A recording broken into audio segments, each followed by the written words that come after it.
परीक्षित से कहते कि परीक्षित अब बता, अब भी क्या तुझे मृत्यु का भय है? क्या अब भी तुझे मृत्यु का भय है?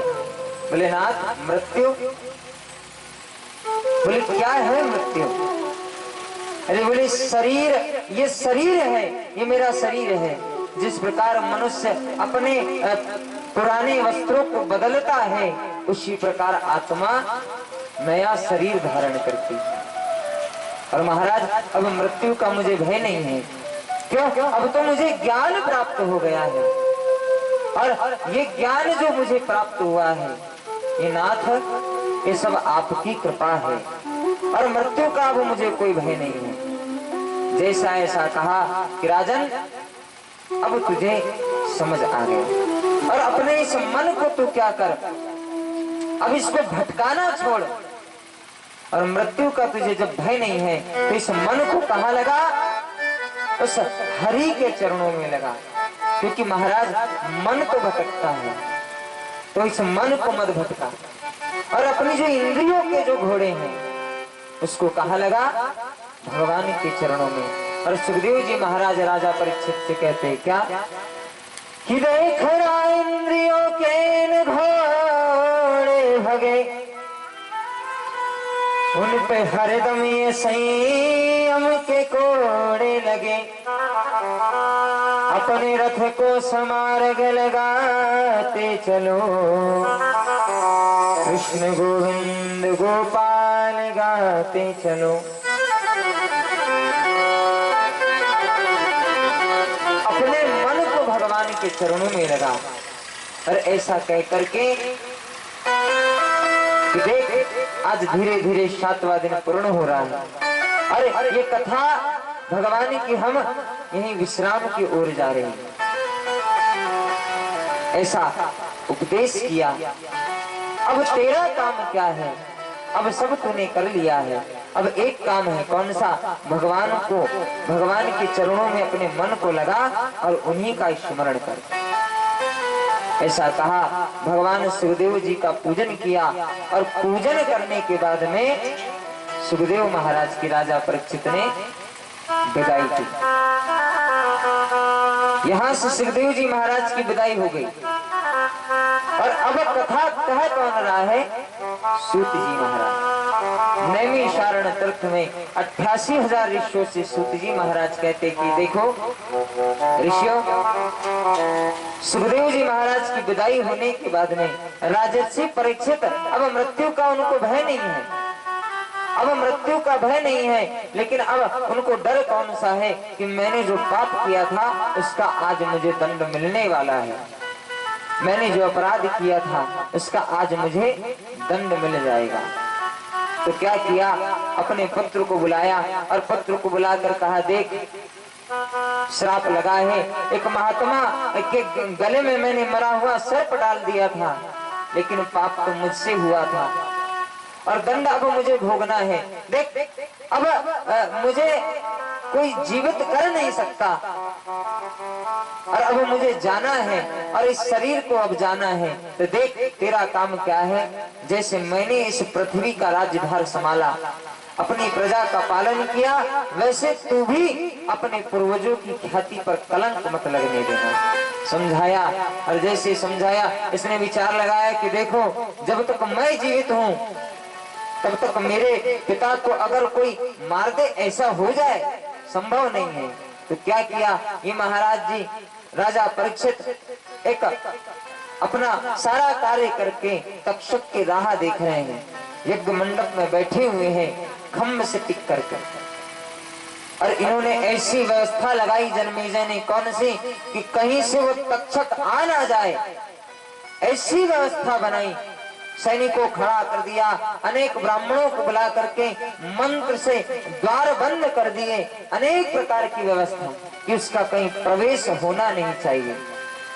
और इधर तक्षक जा रहा है, तक्षक जा रहा है, लेकिन यहाँ पर एक बात आती है कि राजा परीक्षित के प्राण सिर्फ तक्षक के डसने से निकल गए, क्योंकि मुक्ति तो उनकी पहले हो गई थी, भागवत महापुराण को श्रवण करने से उनकी मुक्ति तो पहले हो गई, लेकिन शरीर बचा हुआ है।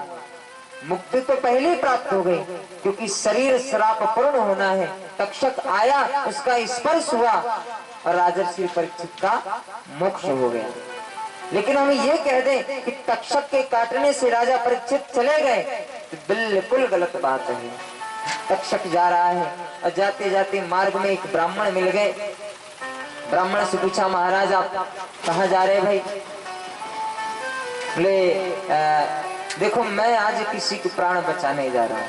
अच्छा, तो बोले भैया देख तू भी आज जा रहा है, कहाँ जा रहा है जल्दी जल्दी? बोले महाराज विडंबना देखो कितनी बड़ी है, आप बचाने जा रहे हैं, मैं मारने जा रहा हूँ।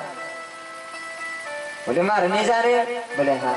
किसको मारने जा रहे हैं? बोले महाराज मैं परीक्षित को मारने जा रहा हूँ। अच्छा, अरे मैं भी तो उनको बचाने जा रहा हूँ।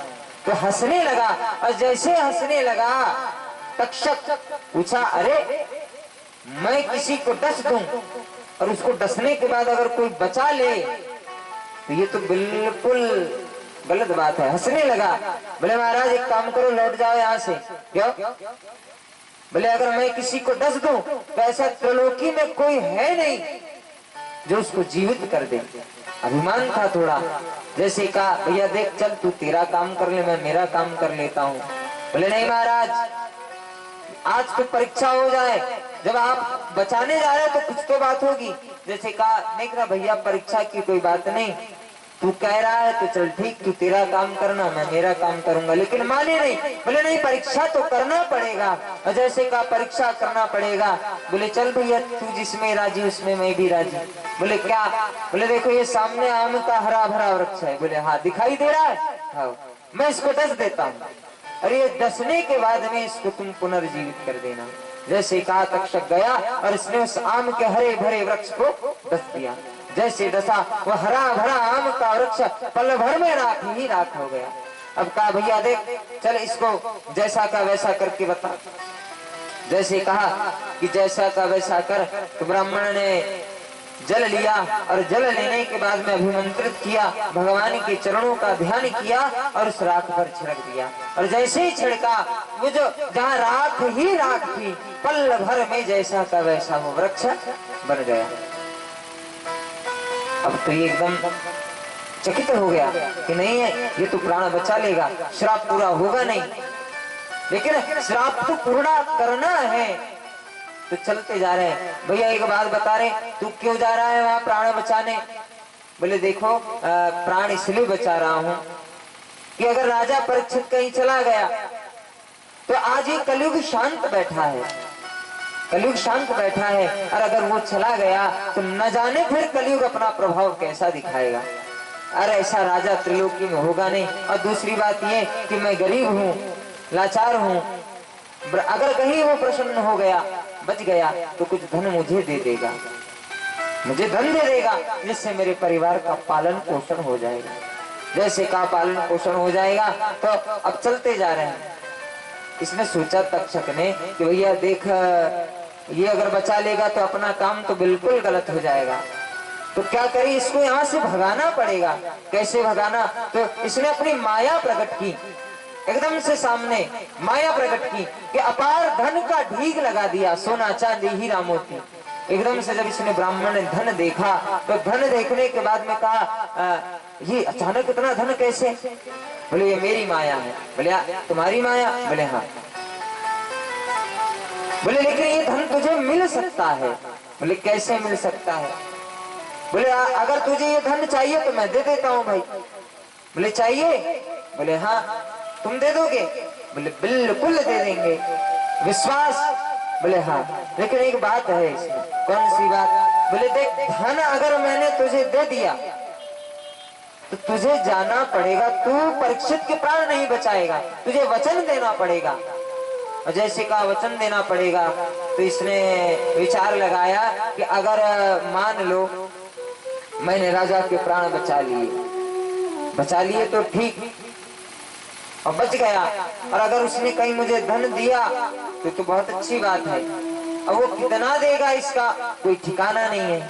दूसरी बात ये कि अगर मान लो दे दिया तो ठीक और नहीं दिया तो, और यहाँ तो दिखाई दे रहा है, तो थोड़ा सा लोभ आ गया मन में, थोड़ा सा लोभ आ गया। और जब लोभ आ गया तो इसने वचन दे दिया कि चलो ठीक जैसा आप कह रहे हैं वैसा।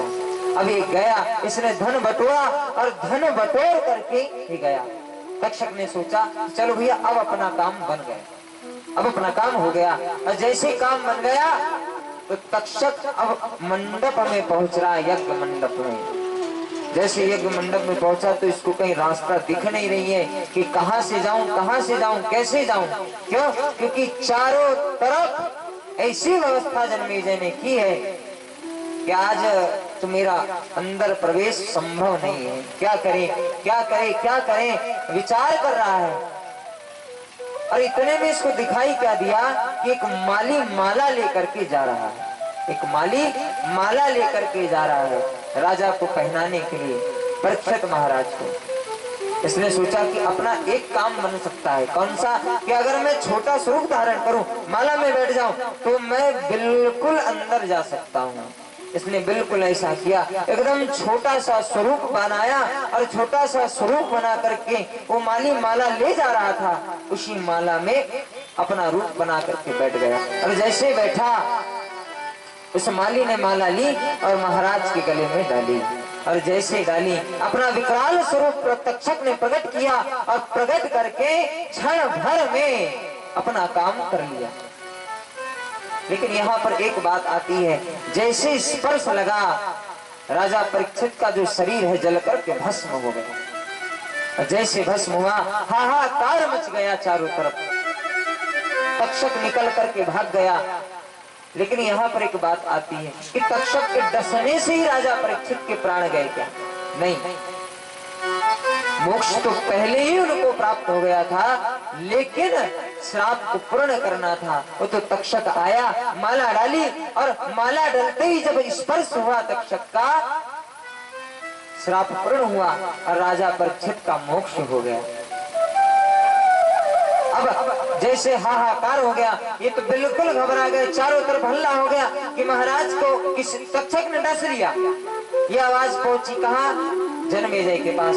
जन्मेजय ने देखा कि मेरे पिता को तक्षक ने डस लिया, क्रोध आ गया। और जब क्रोध आ गया तो ये संकल्प लेता है कि जिस तक्षक ने आज मेरे पिता को मार दिया है, डस लिया है, मैं उसके जब तक प्राणों को नहीं ले लेता तब तक शांत नहीं बैठूंगा।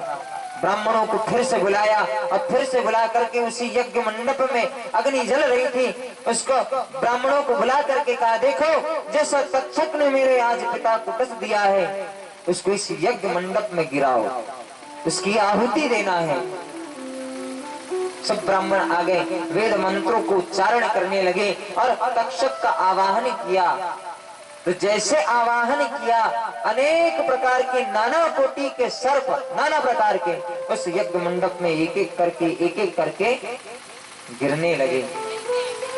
और जैसे गिरने लगे, इसने देखा कि अनेक प्रकार के सर्प आ रहे हैं। लेकिन भैया तक्षक कहाँ है? ब्राह्मणों से पूछा। बोले महाराज तक्षक को हम नहीं बुला सकते। बोले क्यों? बोले महाराज वो इंद्र के आसन में जाकर के छुप गया है डर के कारण। बोले चाहे इंद्र हो, चाहे ब्रह्मा हो, चाहे कोई भी हो, उसको आवाहन करो और यहाँ बुलाओ।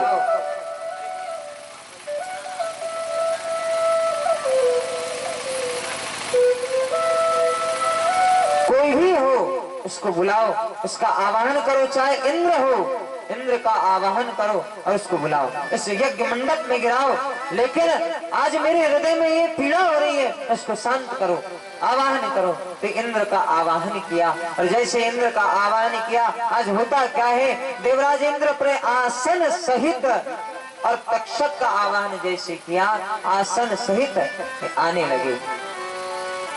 जैसे आने लगे, यज्ञ मंडप में जा रहे हैं, गिरने जा रहे हैं, घबरा गया तक्षक, इंद्र घबरा गया। और जब इंद्र घबरा गया तो इसने अपने गुरुदेव भगवान को याद किया कि हे गुरुदेव आज रक्षा करो, रक्षा करो, आज कहीं ऐसा ना हो कि ये शरीर जल करके भस्म हो जाए, मेरे प्राणों को बचाओ।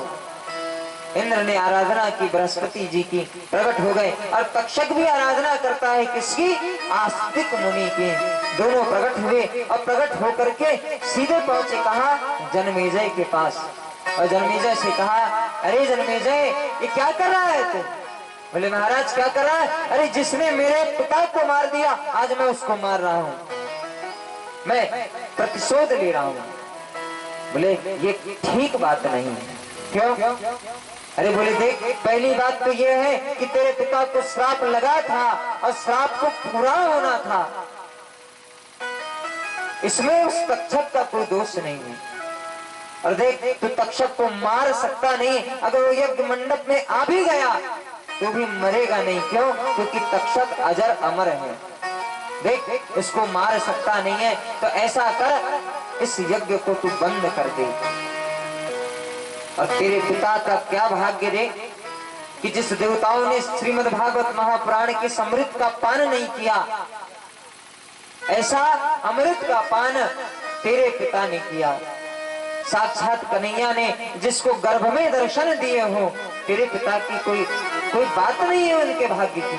और तेरे पिता जैसा ना कोई पिता हुआ है, ना आगे होगा, कि जिसने श्रीमद् भागवत महापुराण को, जो देवताओं के भाग्य में नहीं थी, ऐसे अमृत का पान उन्होंने किया। मनुष्य आता है, पृथ्वी लोक पर जन्म लेता है, नाना प्रकार की योनि में भटकता है, लेकिन भगवान के उसको दर्शन नहीं होते। लेकिन तेरे पिता ने गर्भ में भगवान का दर्शन किया, जन्म बाद में लिया। तो ऐसे पिता का शोक करना बंद कर और मान, इस यज्ञ को बंद कर दे। जैसे समझाया, अपने उस यज्ञ को बंद किया। और यज्ञ को बंद करने के बाद में आज इंद्र बड़ा प्रसन्न हुआ कि इंद्र की रक्षा किसने की? गुरु ने की। गुरुदेव ने इंद्र की रक्षा की, उनका बड़ा सम्मान किया, स्वागत किया। और देख, अब इस यज्ञ को बंद कर दे और तेरे जो पिता का कर्म है, उस कर्म को तू कर और इस राज्य को संभाल। जैसे कहा, यज्ञ बंद हुआ। और यज्ञ बंद करने के बाद अब तक्षक कहता है, इससे आस्तिक मुनि से। आस्तिक मुनि ने जब समझाया तो तक्षक ने कहा, नाथ देखो, आज ये मार देता मुझे, लेकिन आपके कहने पर इसने मेरे प्राणों को छोड़ दिया। तो महाराज, मैं भी आपको एक वचन देता हूँ। कौन सा वचन? कि जैसे आज आपने मेरी रक्षा की है, मैं वचन देता हूँ कि जो मनुष्य आपके नाम की दुहाई देगा, जो मनुष्य आपके नाम की दुहाई अपने दरवाजे पर लिखेगा, मैं आपको वचन देता हूँ कि मैं उसको कभी सताऊंगा नहीं। तब से हम दरवाजे पर लिखते भी हैं, और बात भी सत्य है कि आस्तिक मुनि की दुहाई जो मनुष्य देता है, मेरे साथी गण उसको परेशान नहीं करेंगे। इस प्रकार इंद्र ने और आस्तिक मुनि ने प्रार्थना की। सुखदेव जी महाराज ने की विदाई हुई। सूत जी महाराज ने कहा कि देखो, श्रीमद् भागवत महापुराण 7 दिन कम है और 100 वर्ष की आयु कम है। हरि अनंत, हरि कथा अनंता। हम जन्म पर जन्म लेना पड़े, लेकिन भगवान की कथा कभी समाप्त नहीं होगी। हम कथा विश्राम कह सकते हैं, चल जाएगा, लेकिन हम ये कह दें कि हमने भगवान की कथा को पूर्ण श्रवण किया है और कथा समाप्त, तो समाप्त बिल्कुल गलत है। चलेगा क्या कि हम यहाँ विश्राम देते हैं। और श्रीमद् भागवत महापुराण अंतिम पंक्ति आती है क्या? व्यास जी लिखते हैं क्या कि जिस प्रकार बहने वाली नदियों में गंगा श्रेष्ठ है, उसी प्रकार यह नदियों में पावन परम पवित्र कौन है? पुराणों में श्रीमद् भागवत महापुराण। भगवान शंकर चाहते तो अपनी दृष्टि से गंगा जी को रोक लेते, लेकिन क्यों नहीं रोका? अरे भगवान के चरणों का जल है, इसको दृष्टि से नहीं रोकना चाहिए। इसको उन्होंने सिर पर धारण किया। वैष्णवों में जिस प्रकार शंकर है, इस प्रकार ये श्रीमद् भागवत महापुराण है। इसको समाप्त कहना बिल्कुल गलत है। हम क्या कहेंगे? कथा को हम विश्राम देते हैं। 18 पुराणों में 17 पुराणों में श्रीमद् भागवत महापुराण एक ऐसा ग्रंथ है जिसको सुनने मात्र से मनुष्य अनेक जन्म के पाप से मुक्त हो जाता है। तो आइए हम सभी मिलकर के श्रीमद् भागवत महापुराण को हाथ जोड़ करके प्रणाम करते हैं। सूत जी महाराज ने कहा कि देखो, जो मनुष्य 7 दिन की कथा नहीं सुन पाया, ऐसे अंतिम दिन में संक्षिप्त रूप से 7 दिन की कथा आती है कि कैसे प्रथम दिन धंधकारी जी का आख्यान आता है भागवत जी में और पुराण की महिमा का वर्णन आता है। दूसरे दिन अनेक प्रकार के राजाओं की कथा आती है, भरत जी का चरित्र आता है, कर्दम जी का चरित्र आता है, भरत जी का चरित्र इत्यादि कथाएं आती हैं। फिर भगवान कन्हैया के जन्म की कथाएं आती हैं। चंद्र के तो सूर्यवंश चंद्रवंश का वर्णन आता है, भगवान की अनेक प्रकार की लीलाओं का वर्णन आता है और वर्णन के बाद में भगवान के विवाह की कथा और विवाह की कथा के बाद में परम मित्र जो हुए ऐसे सुखदेव जी महाराज कहते हैं सुदामा जी के चरित्र की कथा आती है। तो इन अगर जो मनुष्य संक्षिप्त 7 दिन कथा नहीं सुना और यही संक्षिप्त रूप में यही सुन ले, उसका भी उद्धार हो जाता है। बोलिए वृंदावन बिहारी लाल की जय हो। इसी प्रकार मैं भी अपनी टूटी फूटी वाणी से इस कथा को यहीं विश्राम देता हूँ। अगर कथा कहने में मुझसे अगर कुछ गलतियां हो गई हो, कुछ एकाध शब्द अगर मेरे मुख से निकल गया हो, तो आप सभी मुझे अज्ञान बालक जान करके उन गलतियों को क्षमा करें।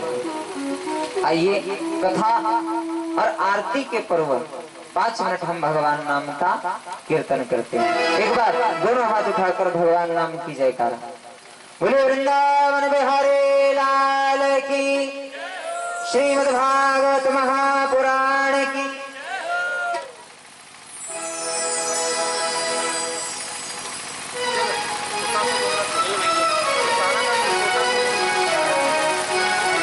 श्रीमद् भागवत महापुराण में प्रणाम की एक स्तोत्र आता है। आप सभी भक्तजन हाथ जोड़ करके मेरे साथ वो स्तोत्र दोहराएं और भागवत जी को प्रणाम करें। सभी लोग हाथ जोड़ करके मेरे पीछे पीछे दोहराएं। नाम संकीर्तनम यस्य सर्व पाप प्रणाशनम प्रणामो दुख शमनस्तम नमामि श्री हरिम। बोलिए श्रीमद् भागवत महापुराण की जय, रेणुका मैया की जय। एक अंतरा बोलना भजन का, ज्यादा नहीं, एक अंतरा।